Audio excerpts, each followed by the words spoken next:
Today, we're diving into a story that's shaking the streets of London. Over 100,000 people rallied behind far-right activist Tommy Robinson, and police have arrested at least 25 protesters. What does this mean for British governance? Is this a flashpoint in UK political history, or just another headline? Stick around as we unpack the chaos, the context, and the consequences. If you're new here, hit that subscribe button now. We're breaking down British political trends like no one else. Let's get into it. First, let's set the scene. On insert date of event.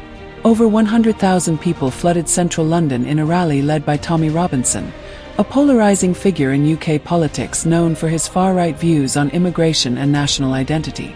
This wasn't just a march, it was a statement. But tensions skyrocketed as clashes erupted, leading to at least 25 arrests by the Metropolitan Police for reported public order offences. Eyewitnesses described a city divided, passionate chants on one side, counter-protests on the other. So what sparked this fire? Is this a one-off event, or a symptom of deeper cracks in British governance explained through years of policy missteps? Let's dig deeper. Now, if you're not familiar with Tommy Robinson, real name Stephen Yaxley Lennon, he's a name that's impossible to ignore in UK policy analysis.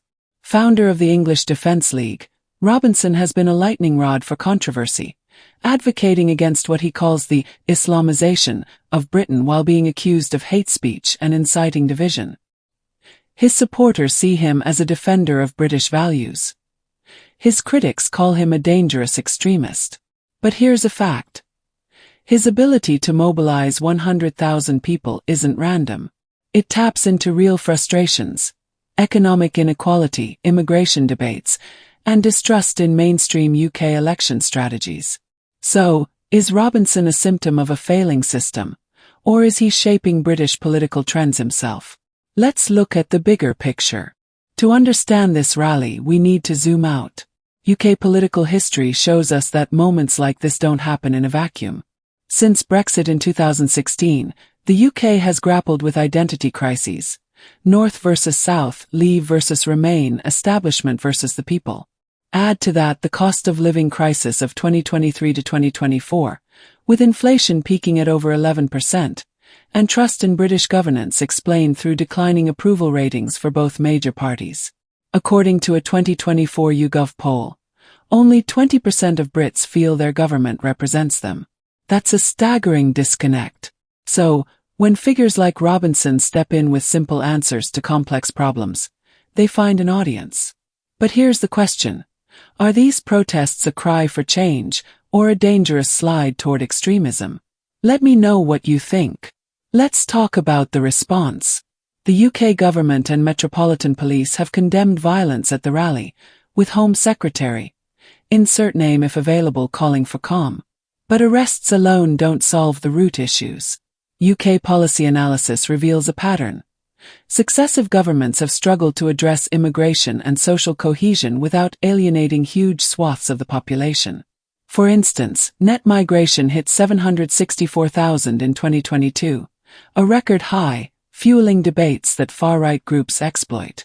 Meanwhile, cuts to public services have left communities feeling abandoned. So what's the fix? Tougher laws on protests, as seen in the 2023 Public Order Act, or dialogue and reform? This isn't just about one rally. It's about the future of British political trends. What would you prioritize as a leader? Finally, let's look at the stakes. This rally isn't just a London story. It's a snapshot of a nation at a crossroads. UK political history teaches us that division, if unchecked, can spiral. Think of the 1981 Brixton riots or the 2011 London riots. Moments when frustration boiled over.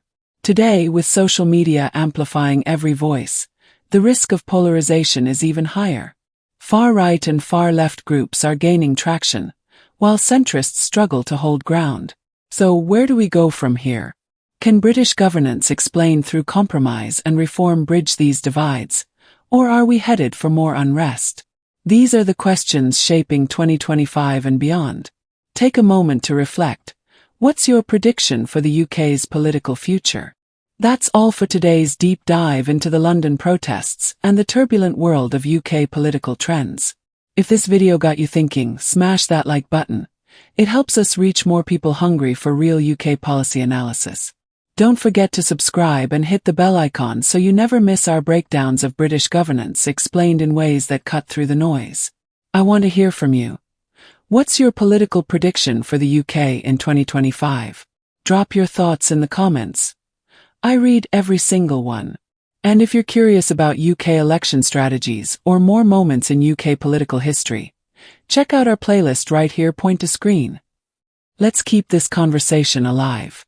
Until next time, stay informed and stay engaged.